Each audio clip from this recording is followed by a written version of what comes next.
আমার বদ্রি পাখির live baby বের হওয়া দেখবো। দেখো, আজ আমি সকাল সকাল ছাদে আমার বার্ডস কলোনিতে পৌঁছলাম ম্যাডামদের হাড়ি চেক করতে।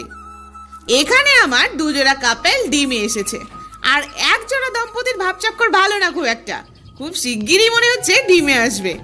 আমি আজ দেখবো নতুন ম্যাডাম এবং স্যারের বাসা। এখানে সেদিন দেখেছিলাম একটা বেবি আর 3টে ডিম। আজ দেখি সেগুলো ফুটলো নাকি নষ্ট হয়ে গেল। ও ভাই, এই তো আরো একটা বেবি রয়েছে, হাউ সুইট। আর বাকি আছে এখনো 2টো ডিম, কিন্তু এ কি, ডিমটা ফাটা ফাটা মনে হচ্ছে না? বেবি পার হবে নাকি? ওফ নো, এ দেখি পচা, একদমই জমেনিস। আর যেটা রয়েছে সেটাও নষ্ট নাকি, দেখি তো, এ তো শুকিয়ে গেছে। তো ভাই লোক, আমার মিনি জোর প্রতিনিয়ত আপডেট পেতে চ্যানেলটি সাবস্ক্রাইব